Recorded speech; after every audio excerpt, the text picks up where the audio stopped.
The Galactic Conservation Fleet had seen many peculiar assignments in its three-century history, but nothing quite prepared Commander Velrith for the chaos that was about to unfold aboard the Harmony's Dawn. The source of this impending disaster? One human-animal handler named Marin, and a rescued cub from the endangered xylothai species called Pico. Marin had arrived 2 cycles ago with credentials that made even the most decorated xenobiologists jealous. Earth's wildlife rehabilitation programs were legendary across known space. Humans had this inexplicable ability to bond with and train creatures that would rather eat, poison, or trample most other sentient species. The Council had specifically requested a human handler for Pico, whose species was on the brink of extinction after their homeworld's ecosystem collapsed. What nobody had anticipated was that Pico would imprint on every living being aboard the ship that IT started innocently enough. Marin had been working with Pico in the biodome, teaching basic commands. The xylothai cub, roughly the size of an earth tiger but with 6 legs, crystalline fur that refracted light into rainbow patterns, and eyes that held an unsettling intelligence, had been progressing remarkably well. "Sit," Marin commanded, holding up a nutrient cube that Pico's haunches lowered. All 6 legs folded beneath the crystalline body. Perfect form, Marin's face split into that characteristic human smile, the one that had convinced the Council that this species genuinely cared about preserving life beyond their own. Good. Yes, good sit. What Marin didn't know, what nobody aboard the Harmony's Dawn knew, was that xylothai cubs possessed a neural network that allowed them to share learned behaviors with others of their kind instantaneously. And Pico, in the loneliness of being the last of its generation, had unconsciously extended that network to include every sentient being it encountered. The problems began 3 hours later. Lieutenant Kessa, the VRYNN communications officer, was mid-sentence during the shift briefing when she suddenly felt an overwhelming compulsion. Her forelegs buckled, and she dropped into a sitting position so abruptly that her chair clattered backward.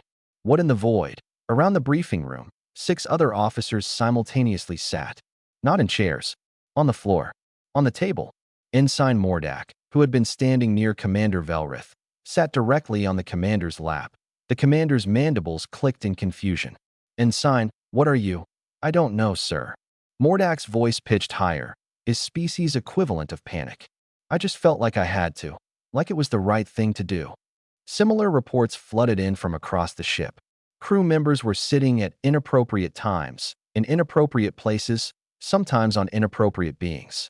The medical bay reported 3 cases of officers sitting on examination tables mid-diagnosis.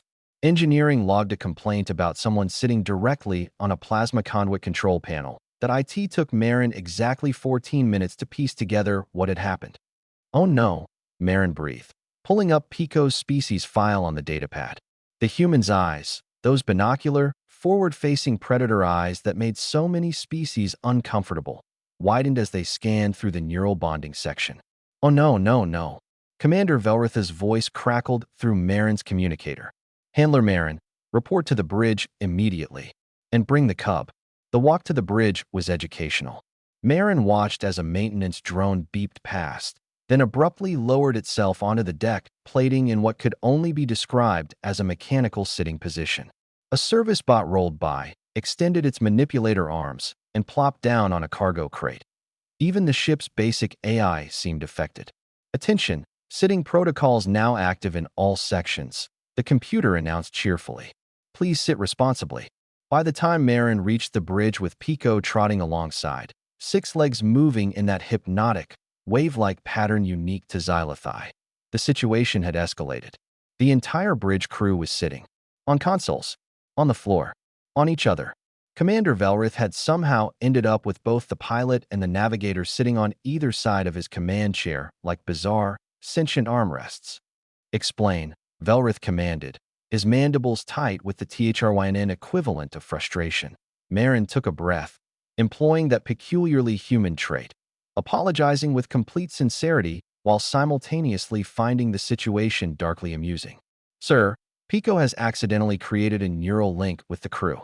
When I taught Pico to sit, that command got shared with everyone the cub bonded with, which appears to be everyone. Can you undo it?" "Eventually, yes." The bond will weaken over time as Pico matures. But right now, Marin gestured at Pico, who chose that exact moment to demonstrate the problem. The Cub's crystalline eyes fixed on the helmsman, and Pico Saturday, every being on the bridge Saturday, including Commander Velrith, who found himself lowering onto his command chair with far more grace than he'd intended. Unacceptable, he growled from his seated position, but Marin was already formulating a solution, drawing on that peculiar human ability to turn catastrophes into opportunities. Actually, sir, I have an idea. If we can't break the bond immediately, maybe we can use it. Teach Pico, and through Pico, everyone, useful commands, emergency protocols, coordinated movements. Velrith's mandibles slowly relaxed. You're suggesting we turn my crew into, what do humans call it? A pack. More like a really efficient team with shared instincts, Marin corrected. Imagine emergency evacuations where everyone moves in perfect sync, or combat situations where the entire crew can coordinate without communication delays. The commander considered this. Around him, his crew remained seated, waiting.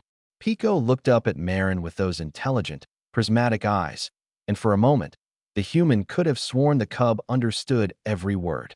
Fine, Velrith finally said. But Handler Marin, the next command you teach that creature better be stand, or so help me, we'll be fighting the next space battle from our chairs. Marin grinned, scratching behind Pico's auditory receptors. Yes, sir. Though I should mention, Pico also just learned roll over yesterday. The horrified silence that followed was broken only by Pico's contented purr. 3 decks below, and engineers suddenly felt the inexplicable urge to perform a complete rotation. The resulting chaos would later be filed under Incident Report number 3847, the rolling, but that was a problem for tomorrow. For now, Marin had a cub to train and an entire starship crew to unteach. It was, the human reflected, exactly the kind of impossible situation Earth had been preparing its people for all along.